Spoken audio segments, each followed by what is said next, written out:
A mulher que a história registra como Eva Braun, conhecida por anos como companheira e por poucos dias como esposa de Adolf Hitler, veio ao mundo em 6 de fevereiro de 1912 na vibrante Munique, coração da Baviera. Segunda de 3 filhas, recebeu ao nascer o nome completo Eva Anna Paula Braun, em uma família marcada por contradições e resiliência. Seu pai, Friedrich Braun, dedicava-se ao magistério em uma escola técnica, enquanto sua mãe, Franziska Kronberger, antes de se casar, exercera a profissão de costureira em uma fábrica têxtil. O lar dos Braun acolheu primeiro Ilse em 1908, e depois Margarita, carinhosamente chamada de Gretel, em 1915. Apesar das tensões familiares, Eva manteve laços estreitos com os pais e irmãs ao longo da vida, especialmente com Gretel, sua confidente desde a infância. Os Braun não foram poupados das provações que assolaram a Alemanha no início do século XX, a devastação da Primeira Guerra Mundial e a crise econômica que se seguiu.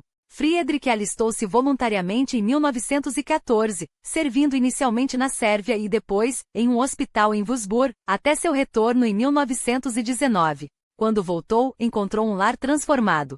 Eva, então com apenas 6 anos, mal guardava memórias do pai antes da guerra. Franziska, como tantíssimas mulheres da época, havia enfrentado sozinha a criação das 3 filhas durante aqueles anos de ausência. O que exatamente desfez o casamento do casal permanece um mistério, mas é plausível que a longa separação, quase 5 anos, tenha minado os alicerces da relação. Alguns historiadores sugerem que Friedrich, como muitos soldados que testemunharam os horrores das trincheiras, voltou com feridas invisíveis, possivelmente agravadas pelo alcoolismo, segundo uma biografia recente de Eva. Seja como for, o divórcio foi consumado em 1921, apenas para ser surpreendentemente revertido um ano depois. Especula-se que a reconciliação tenha sido motivada pela pura necessidade financeira. Em uma Alemanha arrasada pela inflação e pelo desemprego, sustentar 2 lares era um luxo inalcançável. Assim, em 1922, Friedrich e Franziska voltaram a viver sob o mesmo teto, embora a harmonia nunca tenha retornado. O ambiente doméstico dos Braun era, por todos os relatos, um campo minado de tensões. Elter Ostermayer, amiga de infância de Eva, revelou que ela passava o máximo de tempo possível fora de casa, refugiando-se na casa dos Ostermayer com tanta frequência que chegava a tratar os pais da amiga como se fossem seus próprios.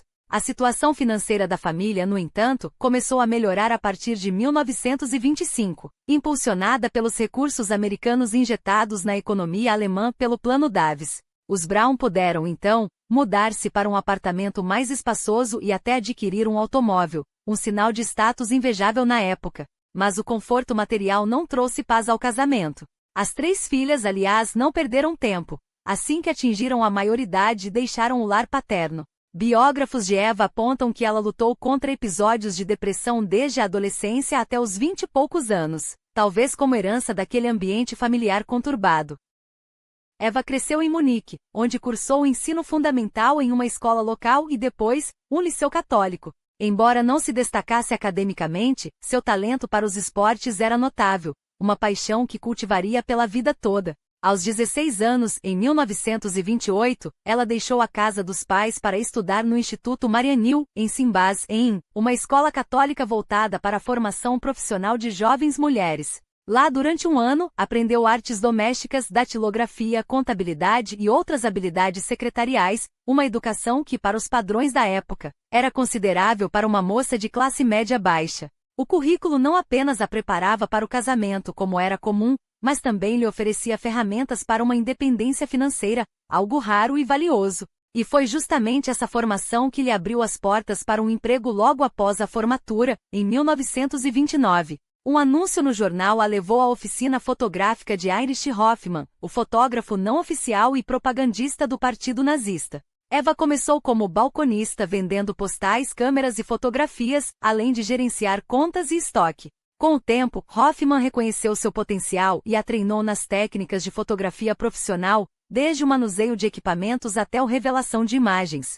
Em uma Alemanha dos anos 1930, onde poucas mulheres tinham acesso a carreiras tão especializadas, Eva não apenas se firmou como fotógrafa, mas também mergulhou nos bastidores da propaganda nazista, explorando seus interesses por moda, beleza, cinema e cultura popular. Foi nesse contexto que seu destino cruzou com o de Adolf Hitler. Não há registros precisos do primeiro encontro, mas uma anedota, embora pouco documentada, pinta um quadro curioso. Em outubro de 1929, já no final do expediente, um homem alto de bigode fino entrou na loja de Hoffman. O fotógrafo o apresentou a Eva como Erwolf e pediu que ela fosse buscar cerveja e salsichas. Os três compartilharam a refeição, durante a qual o visitante não tirava os olhos da jovem. Ao se despedir, ofereceu-lhe uma carona em seu Mercedes, que ela recusou educadamente.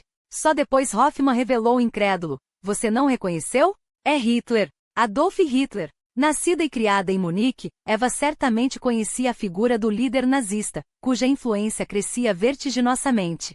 Hoffman, aliás, não era apenas seu chefe, mas um dos mais próximos confidentes de Hitler, integrante de seu círculo íntimo até o fim. A escassez de cartas ou escritos pessoais de Eva ou de Hitler torna sua relação um enigma para os historiadores, que dependem quase exclusivamente de depoimentos pós-guerra e memórias para reconstruir essa história. O que se sabe é que naquele estúdio fotográfico começou um capítulo que mudaria não só a vida de Eva Braun, mas também a maneira como o mundo lembraria uma das figuras mais sombrias da história. Os relatos daqueles que sobreviveram à guerra, incluindo as memórias do próprio Hoffman, revelam um início de relação marcado por uma aparente indiferença de Hitler. Segundo o fotógrafo, o Führer não demonstrou grande interesse por Eva nos primeiros encontros, embora Hoffman afirmasse que o fascínio da jovem por ele fosse inegável. Alguns biógrafos chegam a especular que aos 17 anos Eva, criada em um lar marcado por tensões e infelicidade, viu em Hitler não apenas uma figura de autoridade, mas uma espécie de substituto paterno, cuja aura de poder e controle a atraía de maneira quase hipnótica.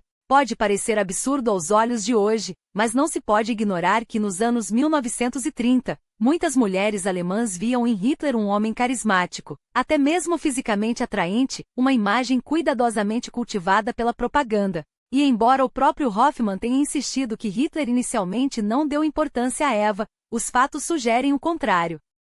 Apenas meses após conhecê-la, em 1930, Hitler ordenou uma investigação discreta sobre o passado de Eva, encarregando seu secretário, Martin Bormann, de verificar se sua linhagem era pura, o suficiente aos olhos da ideologia ariana. O resultado foi positivo, e esse gesto, tão meticuloso quanto revelador, indica que por trás da fachada de desinteresse, algo já o intrigava naquela jovem. Afinal, Hitler sabia que sua imagem de solteiro devotado à nação era um dos pilares de seu culto pessoal. Caso seus sentimentos por Eva fossem conhecidos, poderiam abalar a narrativa de um líder asceta, inteiramente dedicado à Alemanha. Por isso, qualquer envolvimento tinha de ser mantido em segredo, mesmo que aos poucos, os sinais de uma conexão mais profunda se tornassem impossíveis de ignorar. A própria filha de Hoffman, Henriette, lembrava-se de Eva comentando como Hitler, após aquele primeiro encontro no estúdio, sempre encontrava um momento para conversar com ela. Às vezes, trazia pequenos presentes ou se oferecia para levá-la de carro até casa. Era uma corte sutil, quase imperceptível, mas que revelava uma atenção seletiva. No entanto, 2 anos se passariam até que a relação assumisse contornos mais definidos.